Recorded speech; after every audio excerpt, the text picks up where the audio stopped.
আল্লাহ তো কোরআনে হুকুম করছে, এটা আমার কালাম, এটার দাম আছে। এটা দুনিয়ার গল্প গুজারি না, দুনিয়ার আড়ম্বর না, এটা দিলের থেকে শুনতে হবে। বাপু কোরআনে হুকুম করছে,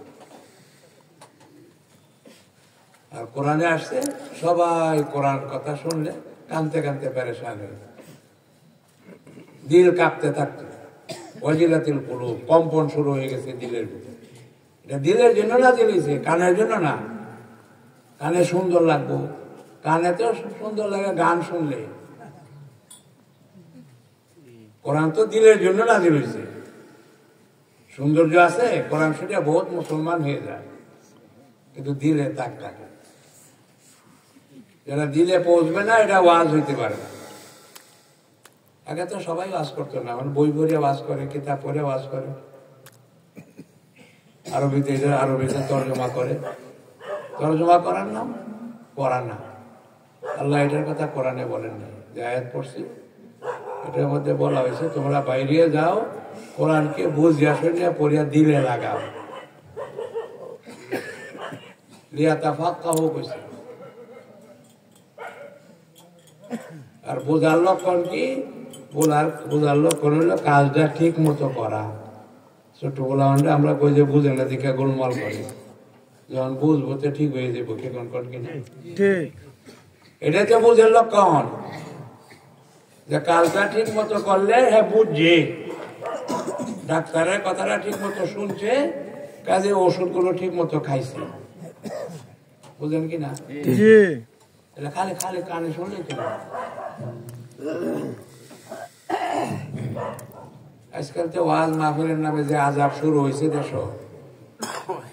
ফলাফলটা তো আমরা দেখি।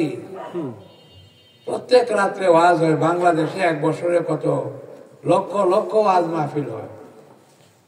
এক একটা ওয়াজ মাহফিল থেকে 5 জন 10 জন লোক যদি নামাজি হইতো, বাংলাদেশে তো বেনামাজি পাওয়া গেল না। কি করলাম তারা? ওয়াজ করে কেন? ওয়াজ যায় কোথায়?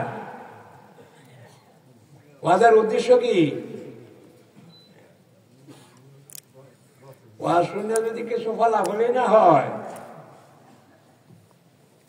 7-8 ঘন্টা ওয়াজ করা হয়। ইন্না লিল্লাহি ওয়া ইন্না ইলাইহি। একটা মানুষের শোনার কতক্ষণ ধৈর্য থাকে?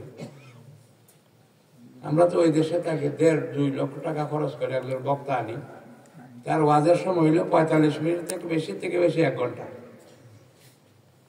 এই যে গদ বান্ধা ওয়াজ বাংলাদেশে শুরু হয়েছে জোহর থেকে রাত 12টা। আগে তো সারা রাত চলতো। এখন এই আজাবটি কিছু বন্ধ হয়েছে। আমরাই পড়া শুরু করছিলাম, সারা রাতের ওয়াজ দেশের মধ্যে বন্ধ হয়েছে। এখন মানুষ থাকে না রাত 12টা। এই যে ওয়াজের নামে কুপ্রথা, কি দরকার 7-8 ঘন্টা ওয়াজ করার জন্য? একটা মানুষ শোনার ধৈর্য কতক্ষণ থাকে? আল্লাহ রাসূল ওয়াজ করছেন 3 থেকে 5 মিনিট, এটাও হাদিসে আছে। এই 3টা কথা বলছে, সৎ কাজের আদেশ করো, অদর্শ কাজের নিষেধ করো। যদি এটা না করো তাহলে তোমরা দোয়া করলে দোয়া কবুল হবে না, আল্লাহ সাহায্য পাইলে আল্লাহ সাহায্য চাইবে না, শত্রুর মোকাবেলা তোমাদের কৃতিকান হবে না। বাস এটাই শেষ, এখানেই বাস। যেটা বাংলা কইলো এটুকু ওয়াজ, একদিন ওয়াজ এটাই শেষ। আবু বকর রাদিয়াল্লাহু বলেন যে আমি যে কথা একদিন শুনছি, এটা দ্বিতীয়বার আর শুনতে পাই না। সুবহানাল্লাহ। আল্লাহর কথা, নবীর কথা। কারণ আমরা তো সারা বছরই একটাই শুনি যে নামাজের কাতা ঠিক করেন, কিন্তু আজ পর্যন্ত নামাজের কাতা ঠিক হয় না। ঠিক। এরা মানুষ না অন্য কিছু, হুশ বেহুশ। প্রত্যেক দিন তারে কইতে হয় নামাজের কাতা ঠিক করে। মসজিদে আসে কেন? মসজিদ তো আল্লাহর ঘর। আল্লাহর সামনে দাঁড়াইতে কি নিয়ম কারণ শিখে আসতেই পারে। কথা খারাপ লাগে, মনে কোনো কষ্ট নেই। আমরা তো বেহুশ, এটা লাশগুলো ঘুরতেছে, হুশ তো নাই একটারও, মানুষ তো না, একজনও মানুষ নাই। মানুষটা ওরে কয় যে ভালো মন্দ বুঝে, পরিবেশ বুঝে অন্যের উপকার করার চেষ্টা করে। পরিবেশকে ভালো রকম গড়িয়া তুলে তার এখন মানুষ। হযরত আলী রাদিয়াল্লাহু আনহু জিজ্ঞাসা করছে, মানুষ আর পশুর মধ্যে বেশ কম কি?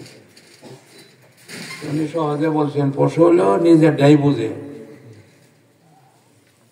হ্যাঁ, এটা যাইতেছে, হ্যাঁ যে পাড়ায় কোনটা সেট খাইতেছে, এটা কোনো তার মন নাই। ডাক্তার আমাদের দেউরি ভাঙ্গাচ্ছে। গরু বুঝে নাকি আশেপাশে কে আছে? হ্যাঁ, গরুর স্বভাব তো পশুর স্বভাব। হ্যাঁ, নিজে ডালেই যাইতেছে, আগে আগে বেঁচে ডাই নেব, আমি একটু জানি না। এত মানুষ না, আমরা তো যারা আছে আমাদের মানুষ পাওয়া যেত না যে একজন, খুব কম।